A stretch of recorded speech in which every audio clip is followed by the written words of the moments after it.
할렐루야. 이 오후 시간에도 여전히 모여 계신 우리 신강의 성도님들 가운데 하나님의 은혜가 가득하시기를 소원합니다. 우리 성도님들 이제 쉬는 시간이나 혹은 이제 누구를 만날 때에 좀 자주 이용하시는 그런 장소가 아마 있으실 텐데요. 아마 이렇게 카페를 많이 좀 이용하시리라고 그렇게 생각이 되어집니다. 우리 교회 성도님들 성도의 기업 가운데서도 또 이제 카페를 이제 운영하시는 분들 몇 분 계시고 그렇죠. 우리 여기 앞에 메가 커피를 또 운영하시는 성도님도 계시고 조금 이제 차를 타고 5분 이상 거리를 가시게 되면은 또 이제 엔트케이브라고 또 그렇게 카페를 운영하시는 이제 정말 선한 이제 형제 자매 이제 부부가 그렇게 이제 운영하는 곳도 있습니다. 그렇게 우리가 카페를 좀 이따금씩 방문을 하고 또 이용을 하기도 하는데 우리가 이 카페를 좀 이용할 때 좀 기준이 하나가 젊은 사람일수록 좀 이렇게 있는 것 같은데요. 이것이 잘 되어 있으면 좀 그래도 그곳에서 잘 앉아서 카페를 좀 이용하고 아니면 좀 이용을 잘 안 하는 것이 좀 있습니다. 무엇이냐면은 바로 이 별건 아닌데 콘센트가 잘 이제 있느냐 없느냐 그거에 따라서 사실 이제 많이 나뉘어집니다. 왜 그런지 아십니까, 성도님들? 커피 한 잔 이제 아무리 비싸도 요즘 아메리카노 비싼 경우에 이제 4,500원 이제 그렇게 하지 않습니까? 가장 비싸다고 생각되는 커피 스타벅스 기준을 생각해서 그렇게 하면 한 4,500원 가량 되고 그것이 아니라 싼 커피로 하면 한 1,500원 정도에는 한 잔을 마실 수 있는데 그 1,500원에 이제 그 콘센트에 꽂아두고 이제 무엇을 합니까? 노트북을 가지고 와서 혹은 이제 태블릿 PC를 가지고 와서 거기서 이제 소위 말해서 공부를 하는 이제 그러한 사람들이 점차 많이 증가하고 있는 거죠. 왜 그렇습니까? 우리가 그냥 요즘 무선으로 기계들을 많이 이용할 수는 있지만 저도 이제 최근 들어서 이제 종이 원고보다도 종이를 좀 덜 소비하자고 해서 이제 저는 이제 태블릿 PC가 제법 좀 편해졌기 때문에 이렇게 태블릿 PC를 좀 가지고 오기도 하는데 근데 이 태블릿 PC에도 전기가 소비되기 때문에 그러기 때문에 언제껏 계속 이렇게 켜져 있지는 않지 않습니까? 전력이 소비가 되어지면은 그 전력을 꽂아줘야지 그래야지 이 유지를 할 수 있기 때문에 그러기 때문에 이 콘센트가 많이 있는 그런 카페로 저도 좀 그렇고요. 젊은 사람들이 많이 이용을 하는데 이 콘센트가 없으면은 사람들이 되게 불안해합니다. 왜 그러냐면은 내가 뭔가 한참 작업하고 있는데 꺼지면 어떡하지 하는 그런 생각 때문에 그러기 때문에 좀 콘센트 있는 쪽으로 많이 카페를 나아가게 되어집니다. 특히 저는 좀 강박이 많이 있습니다. 어떤 강박이 좀 많이 있냐면요. 이 태블릿 PC도 그렇고요. 휴대폰도 그렇고요. 배터리가 50% 이렇게 찍혀 있는 걸 저는 보지를 못합니다. 저는 꼭 90%, 80%, 90%, 100%가 되어져 있어야 돼요. 안 그러면 어디 갔을 때 이게 배터리가 많이 떨어져 있으면은 가다가 이제 어떤 성도님들한테 연락이 와서 연락을 받았는데 못 받으면 어떻게 하는 이런 것들이 저는 좀 마음감도 좀 있기 때문에 그러기 때문에 배터리 항상 80%, 90%, 100%가 되어져 있어야 되고요. 제 차량에도 역시나 마찬가지입니다. 이렇게 앵꼬에서 풀까지 이렇게 있으면은 어떻습니까? 이 절반 아래로 넘어가 있는 건 저는 절대로 못 봅니다. 항상 이제 저는 기름이 항상 좀 충만히 채워져 있어야 되는 그래야지 이제 가다가 차가 안 서겠지 하는 그런 마음으로 좀 많이 이용을 하는데요. 그래서 요즘 기름차보다 이제 전기차가 선호가 많이 된다고 그러는데 전기차는 많이 못 간다 그러니까 전기차는 저는 좀 마음에 안 내키기는 하더라고요. 좀 불안하기 때문에요. 근데 성도님들 우리가 이 태블릿 PC도 그렇고 휴대폰도 그렇고 우리 이제 차량도 그렇고 연료를 소진하면은 여러분들 결국은 이 연료를 사실 좀 채워 나가야 됩니다. 그렇죠. 연료를 채워 나가야 되는데 이 연료를 채워야지 다시 어떻게 합니까? 사용할 수가 있게 되어지죠. 잘 사용을 하면은 또 잘 채워주고 이런 부분들이 사실 좀 필요합니다. 오늘 말씀 가운데 등장하는 역시나 계속 룻기 말씀을 보고 있는데 나오미와 룻에 대해서 역시나 나오고 있습니다. 나오미와 룻이 모압에서 돌아올 때에 성도님들이 잘 알고 계시겠지만 어떠한 상태로 돌아오게 되어집니까? 텅 빈 상태로 돌아오게 되었다는 것은 아마 우리 성도님들이 기억을 하실 것입니다. 우리가 다루진 않았지만은 고향에서 돌아왔을 때 온 동네 사람들이 나오미가 돌아왔을 때 나오미는 자신을 부르는 사람들 향하여서 제가 2주 전에 말씀드렸습니다. 나오미가 자신을 나오미라 하지 말라고 하고 뭐라고 부르라고 이야기했었습니까? 마라라고 그렇게 부르라고 이야기합니다. 무슨 뜻이었죠? 슬프다, 괴롭다 이런 뜻이었죠. 하나님께서 자신을 심판하시고 괴롭게 한 결과의 삶을 내가 지금 살아가고 있다. 그런 이야기를 지금 하고 있는 것이었습니다. 그리고 다음으로 고백이 이랬었죠. 1장 21절 말씀인데 이렇게 이야기를 했었지 않습니까? 내가 풍족하게 나갔더니 여호와께서 내게 비어 돌아오게 하셨느니라. 여호와께서 나를 징벌하셨고 전능자가 나를 괴롭게 하셨거늘 너희가 어찌 나를 나오미라 부르느냐 하니라 라고 이렇게 이야기를 합니다. 성도님들 근데 잘 알고 계시겠지만 나오미가 한 가지 좀 착각하고 있는 게 사실은 있죠. 무엇입니까? 어떤 착각을 합니까? 풍족하게 나갔더니라고 그렇게 이야기합니다. 1장에 우리 초반부에 보시면 어떻습니까? 그 땅에 흉년이 들어서 어떻습니까? 그래서 이제 나갔다라고 그렇게 이야기하는데 근데 다시 10년 이상 후에 컴백을 해서 하는 말이 내가 풍족하게 되어서 나갔었는데 비어서 돌아오게 되었다라는 그런 착각 아닌 착각적인 그런 이야기를 하고 있는 것을 아마 성도님들 발견하실 수 있으실 것입니다. 어떻습니까? 풍요롭게 살았었고 풍요롭게 나간 것 같지만 사실은 인간적인 관점에서 좀 풍요로웠을지는 모르겠지만 비교적으로 사실은 이 나오미는 세상의 풍요에 사실은 좀 집착을 많이 하고 있었던 것이었죠. 그러나 지금 어떻습니까? 이 베들레헴에서 떠나기 전보다 훨씬 더 안 좋은 상태로 지금 나왔죠. 오늘 본문을 읽지 않았지만은 나오미의 절규가 그려진 1장 마지막 부분이 마무리가 되어지며 2장을 이제 시작하게 되면서 본문의 저자는 갑자기 장면을 전환시키면서 또 다른 한 사람을 등장시키고 있습니다. 그 인물의 이름은 엘리멜렉의 친족으로 유력한 자였던 보아스라고 하는 그러한 사람이었습니다. 보아스의 이름의 뜻은 그가 세우리라, 그 안에 힘이 있다라는 그러한 뜻을 가지고 있는데요. 근데 많은 성도님께서 모르시는 부분들이 있는데 이 보아스는 누구의 후손일까라고 하는 부분을 족보를 찾아보면 아실 수 있겠지만은 우리가 바로 좀 튀어나오지는 않습니다. 이 보아스는 누구의 직계 후손이냐면요. 여호수아서를 보시게 되면 여리고를 정복하는데 결정적으로 도움을 준 여인이 한 사람 있었죠. 그 사람의 이름이 무엇이었습니까? 라합이었죠. 예, 그렇습니다. 라합이었습니다. 이 라합을 통해서 이스라엘이 여리고를 정복할 수 있게 되었는데 이 라합이 살몬이라고 하는 사람과 결혼하여서 자녀를 낳았는데 그 자녀의 이름이 보아스였더라. 이렇게 지금 되어져 있는 겁니다. 그렇다면 보아스와 라합이 모자지간이라는 것을 보았을 때에 이 시기, 이 룻기가 이 배경이 되는 것은 사사기에 있어서도 상당히 초기쯤의 그러한 이야기라는 것을 성도님들이 유추해 내실 수가 있다는 겁니다. 그리고 하나님께서 자신의 편에 서준 라합을 사용하시고 그에게 가정을 주시고 아들을 주셨는데 그 아들이 보아스였던 거예요. 그리고 그 아들이 어떻게 되었습니까? 유력한 자가 되었다라고 그렇게 이야기를 하는 것입니다. 그에게 어떻습니까? 라합은 기생이었죠. 가진 것이 얼마 없었을 것입니다. 그런데 어떻습니까? 여리고가 이스라엘로 인하여서 정복이 되어지고 이스라엘 남자와 결혼해서 가정을 이루게 되어지고 하나님께서 축복해 주심으로 말미암아 그 자손이 부유해졌다라는 그런 이야기를 지금 하고 있다라는 것이죠.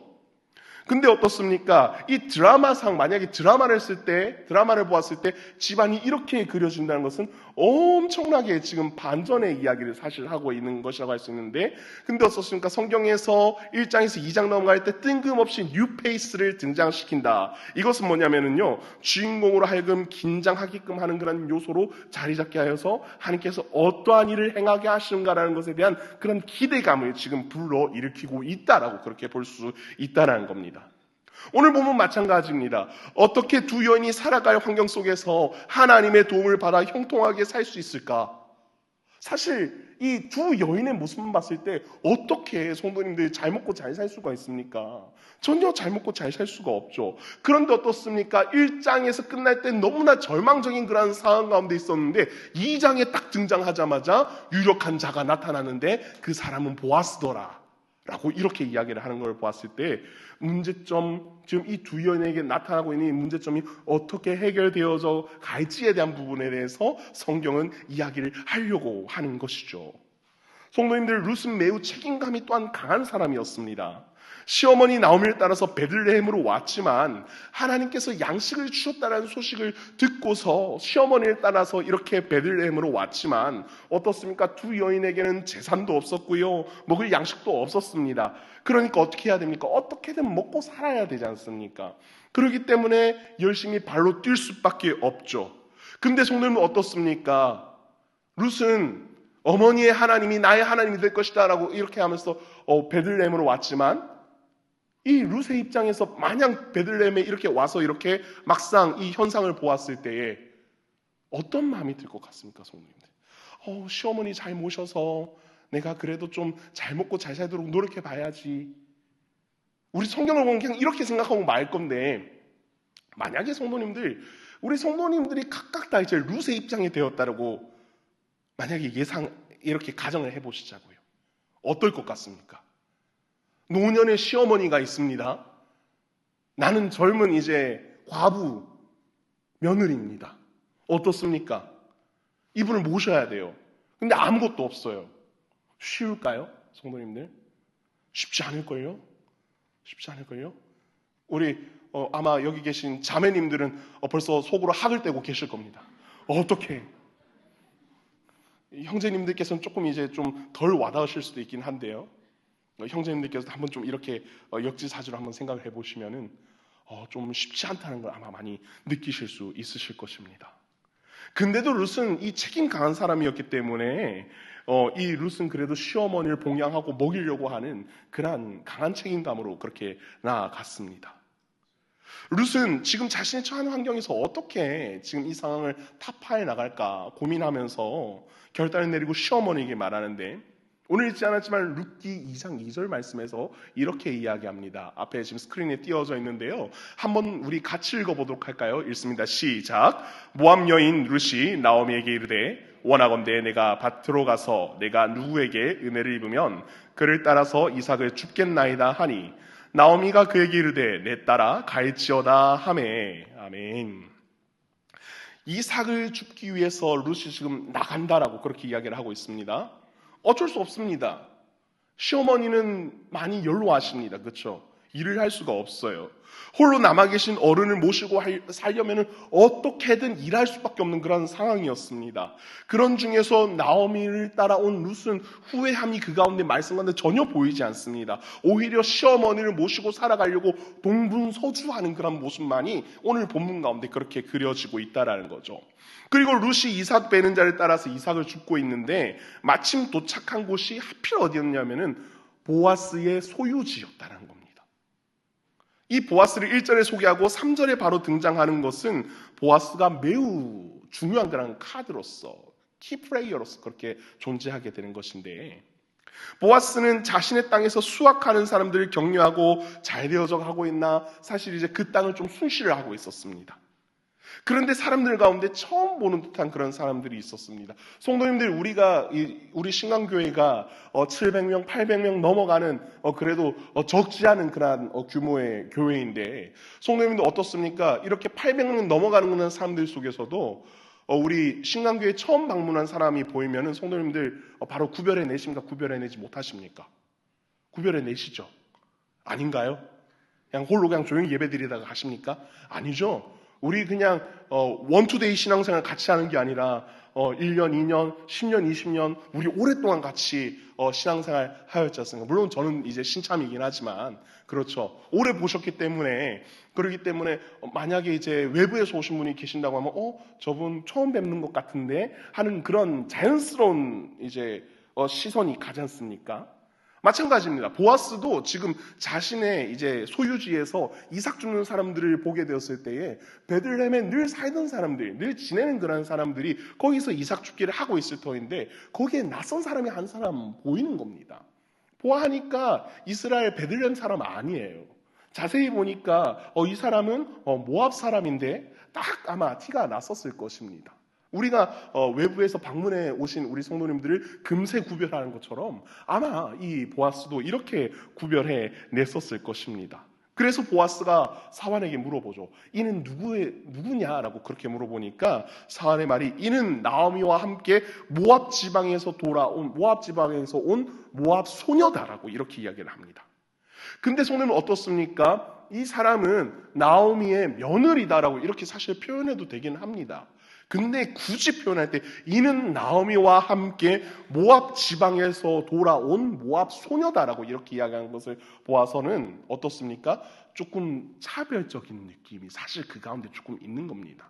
왜 그렇죠? 성도님 제가 룻기 말씀드릴 때마다 이야기했지만은 모압 사람들은 어디에 들어올 수 없는 자였죠? 여호와의 총에 들어올 수 없는 자였습니다. 그러니까 인정을 사회에서 받을래야 받을 수가 없는 그러한 사람이었기 때문에 그러기 때문에 이 사환이 이렇게 말하는 것도 일정 이해가 안 되는 것은 또 아니기는 합니다.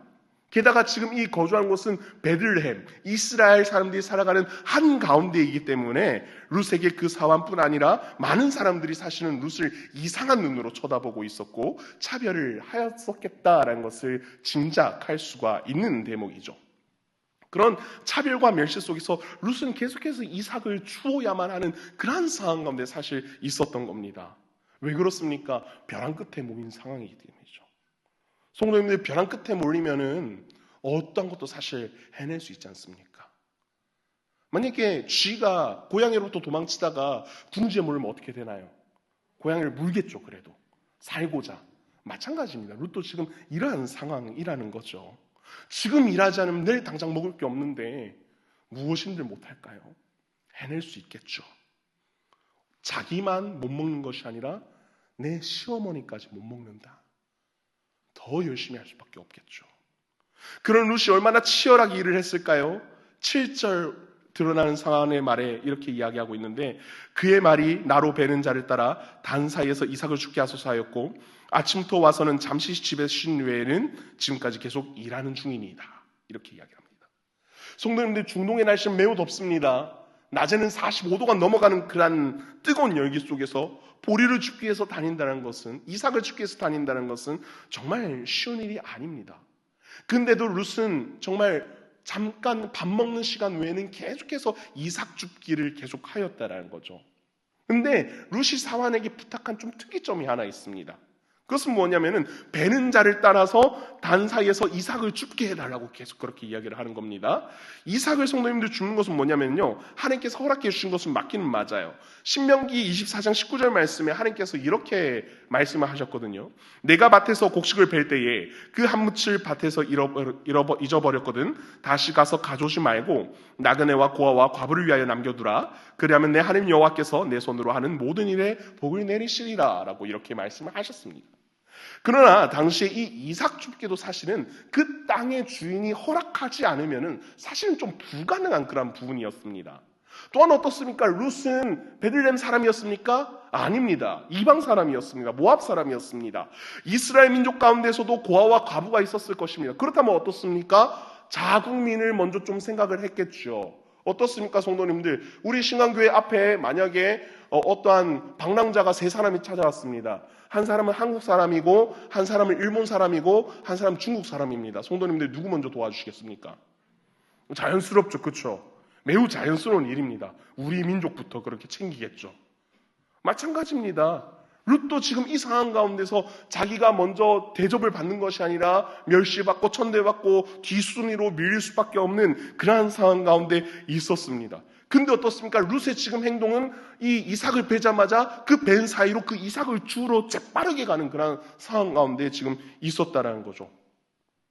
베들레헴 사람들이 봤을 때 이 룻 어땠을까요? 좀 꼴보기 싫었을 겁니다. 우리도 좀 주어야 되는데. 근데 룻의 입장에서 봤을 때 어떻습니까? 절박한 상황이죠. 지금 이렇게라도 하지 않으면 내가 먹고 살 게 없으니까요. 나는 둘째치고 내 시어머니도 먹을 게 없으니까요. 근데 어떻습니까? 이 베들레헴 사람들은 이 룻을 보면서 저 여자 뭐길래 이렇게 와? 꼴 보기 싫어. 이렇게 생각을 했었을 것입니다. 그러나 룻은 이렇게 눈총에도 사실 신경 하나도 쓰지 않았습니다. 당장 오늘 먹고 살 것이 없는데 그 눈총 받으면 뭐 어떻나? 이런 생각을 하는 것이죠. 그런 룻을 보아스가 계속 보고 있었습니다. 그런데 이 보아스가 이 룻을 정말 긍휼하게 보기 시작해요. 8절과 9절 말씀인데요. 우리 2장 8절 9절 말씀 우리 한번 같이 또 읽어보도록 하겠습니다. 같이 읽습니다. 시작. 보아스가 룻에게 이르되 내 딸아 들으라. 이삭을 주우러 다른 밭으로 가지 말며 그들이 베는 밭을 보고 그들을 따르라. 내가 그 소년들에게 명령하여 너를 건드리지 말라 하였느니라. 목이 마르거든 그릇에 가서 소년들이 길어온 것을 마실지니라 하는지라. 아멘. 성도님들, 이 8절과 9절 말씀에 보니까 어떻습니까? 멸치 1000대 받을 이 룻이, 조금 눈총을 받는 이 룻이 지금 보아스에게 어떠한 조치를 받고 있는 것입니까? 보호 조치를 지금 좀 받고 있는 것입니다. 룻을 해코지 하는 사람 정말 많이 있었을 것입니다. 룻을 그렇지만 유력한 자로서 또 이 엘리멜렉의 친족으로서 이 보아스가 시아버지의 친척으로서 이 룻을 보호를 해주려고 하는 그런 상황 가운데 지금 있는 것이죠. 보아스도 사실 이 룻에 대해서 들어본 적은 있었을 것입니다. 나오미가 10년 만에 돌아왔는데 재산도 남편도 아들도 다 잃고 모압 며느리 하나 데리고 왔다더라. 이런 소문 아마 들었을 것입니다. 다른 사람들은 다 자신을 멸시하고 차별하고 천대하는 그런 눈으로 쳐다보는데 보아스는 전혀 그러하지 않았다라는 거예요. 룻의 입장에서는 어땠을까요? 그의 선의에 감복하지 않았을까요? 룻이 감사를 표하자 보아스는 한 번 더 이야기를 합니다. 12절 말씀에 여호와께서 내가 행한 일을 보답하시기를 원하며 이스라엘의 하나님 여호와께서 그의 날개 아래에 보호를 받으러 온 내게 온전한 상 주시기를 원하노라. 어떻습니까? 그의 상에 앉아서 떡도 먹게 하고요. 떡을 그냥 먹기에는 간이 안 되어 있으니까 초를 찍어서 먹을 수 있게도 그렇게 하고요. 또 소년들에게 룻이 지금 하던 이삭 죽기 방식에 어떠한 토도 달지 말고 하도록 그냥 냅두라고 그렇게 또 배려합니다. 그리고 또 되려 어떠냐면은 곡식 다발에서 조금 뽑아서 룻이 가져갈 수 있도록 그렇게까지 베풀어 줍니다. 온정을. 룻은 이 가운데서 하나님 또한 느끼고 알게 되었습니다. 그렇지만 어떻습니까? 평소에 이전에는 그냥 시어머니가 모시는 하나님을 모시고자 자기도 베들레헴을 왔지만 사실 이게 행복의 시작은 아니었어요. 오히려 또 고생의 시작이었습니다. 고생의 연속길밖에 없었죠. 그러나 하나님께서 그 가운데 이 룻 가운데 역사하시고 원하신 것이 무엇이었냐면은 한번 좀 치열하게 살아보라. 이거였었습니다. 치열하게 살아갈 때에 하나님께서는 그 치열하게 살아감 가운데에 이 치열함을 허락해 주시고 허락한 일을 묵묵히 감당하고 있을 때 그에 맞는 은혜를 하나님께서는 허락해 주시기를 사실 원하셨다라는 거죠.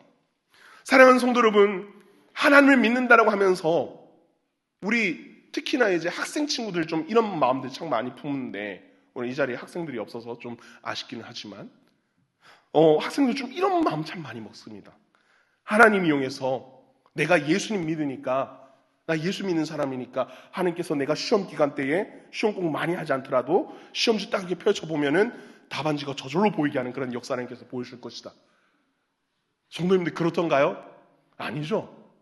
시험 기간 때는 성도님은 어떻게 해야 됩니까? 학생들은 공부도 해야 되죠. 그렇지만 주의는 빠지면 안 되겠죠.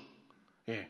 혹시라도 이제 우리 믿는 집 가정 가운데 시험 기간 때 안 나오는 그런 친구도 있으면은 회개하라 천국이 가까워 왔느니라 그렇게 꼭 말씀해 주시기 바랍니다.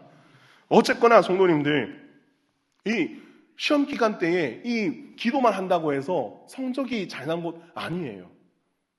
왜 이걸 제가 잘하는지 아십니까? 제가 그랬었기 때문입니다. 하나님께서 이런 요행 원하시지 않으세요. 하나님께서 그 백성들에게 원하시는 것은 하나님 앞에서 성실하게 준비가 되어 있어야 한다는 거죠. 물론 준비의 완성도는 내가 생각하는 것과 하나님이 생각하는 것은 좀 다를 수는 있습니다.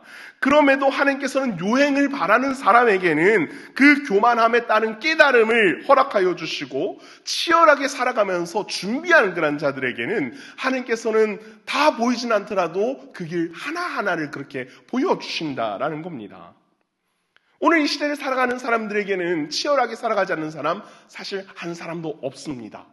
모두가 다 치열하게 살아가는 사람들이에요. 어떻습니까? 노력 안 하는 사람 없죠. 다 노력합니다. 근데 속된 말로 오래전에 나왔던 에세이 책인데 노력을 해도 안 되는 그런 시대 속에서 우리는 살아가고 있습니다. 노력뿐 아니라 노력을 해도 안 된대요. 어제도 치열하게 살아왔고 오늘도 그렇게 치열하게 살아왔지만 그렇지만 어떻습니까? 되지 않아요. 그렇지만 하나님을 붙들면서 살아가는 사람들에게는 내가 생각하는 타이밍은 안 될 수도 있습니다. 그렇지만 내가 생각한 타이밍은 아니나 하나님께서 생각하시는 그 타이밍이 이르게 되어지면은 하나님께서 그때에서 일하시기 시작하면서 우리 가운데 생각지 못하는 놀라운 일들을 펼쳐주신다는 사실을 우리는 기억하면서 나아가야 합니다. 우리는 사람의 그런 물리적인 시간에만 매여 있는 것이 아니라 하나님께서 일하시는 하나님의 시간을 우리가 바라보면서 살아가야 합니다. 제가 20살 때 신학교에 입학을 했습니다. 그토록 원하였던 그런 신학 공부를 하게 되었었어요. 제가 19살 때 신학교에 입학을 한다고 이렇게 다 이제 통보가 되고 나서 이게 대한민국에 내놓으라 하는 목사님들이 다 나의 선배님이 알아보면서 정말 자랑스러워 했었거든요. 그렇게 자랑스러워하고 있었는데 한 학기 공부하면서 늘 불안한 게 사실 한 가지가 있었습니다. 그게 뭐냐면요, 등록금이 그때도 저에게 늘 숙제였었습니다. 그래서 이 등록금 다음 학기 거 못 내면 어떡하나? 어떻게든 첫 등록금은 이제 작은 집에서도 도와주시고 아버지가 겨우겨우 마련해 주셔가지고 이 등록금을 냈는데 다음 등록금은 어떡하나 하는 이 쩔쩔매는 마음으로 항상 이제 전 기숙사 생활 그때 했었기 때문에 항상 새벽 기도를 이제 학교에서 해주는 그 새벽 기도를 나가면서 늘 이제 새벽 기도 나가면은 이제 앉아 있다가 다 불 끄고 이제 모두가 각자 기도할 때에 항상 이 우리 교회 기준 여기 강대상 앞으로 나와서 무릎 꿇고 앉아서 늘 기도를 했었습니다. 여기 기도할 때에 하나님 저 어떡하죠? 등록금이 없습니다. 등록금 좀 채워주십시오. 저 정말 공부하고 싶습니다. 이렇게 저 기도를 했었거든요. 그 1학기 다 마칠 때까지 매일 그렇게 기도를 했었습니다. 그런데 학기를 마쳤을 때에 저의 통장에 돈이 얼마나 있었을까요, 성도님들? 사실 하나도 없었어요. 하나도 없었는데 그래서 하는 수 없이 방학하자마자 아르바이트를 구하러 그렇게 나갔습니다. 지금 2025년도 기준으로 보니까 최저시급이 1030원이더라고요. 1030원입니다.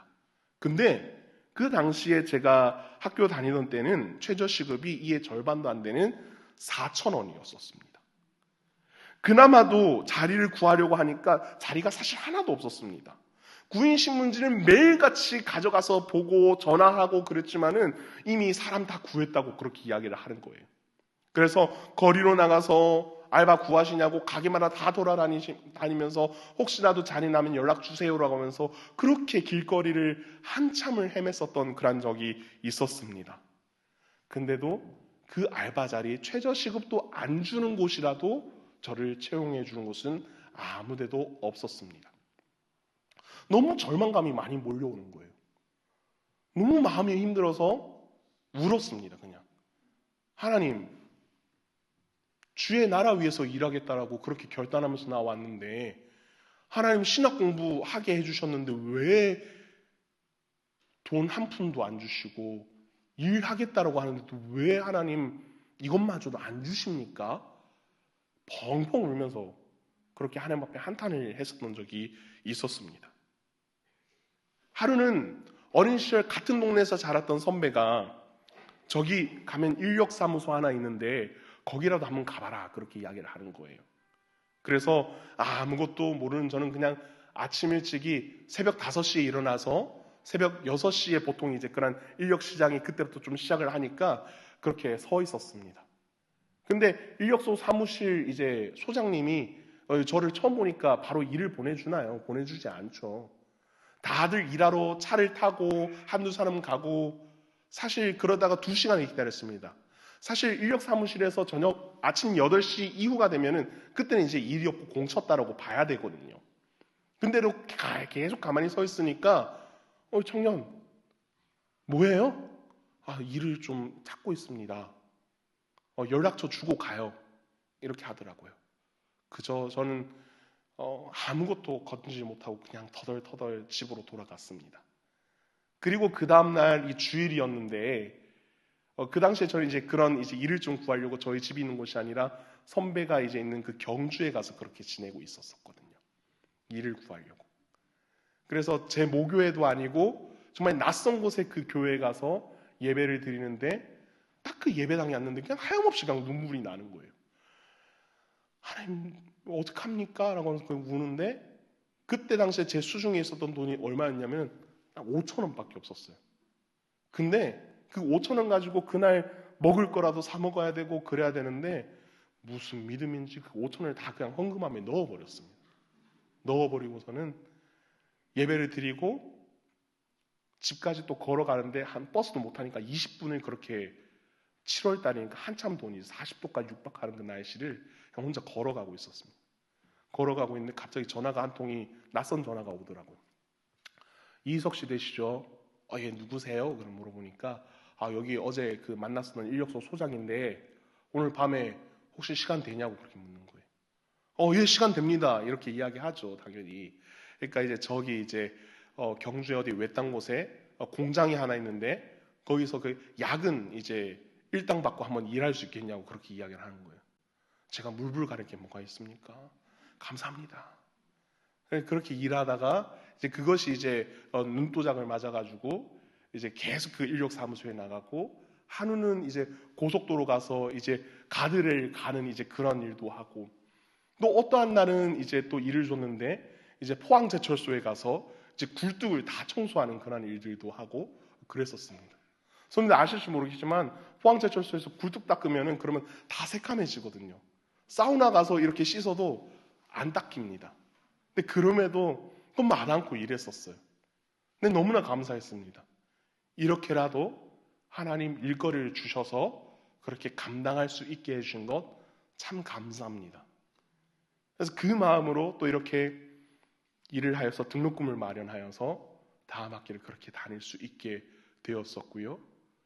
그 당시까지는 사실 몰랐었는데 저희 숨겨진 가족 이력을 사실 이야기하자면은 저희 할아버지한테 여동생이 한 명 있었습니다.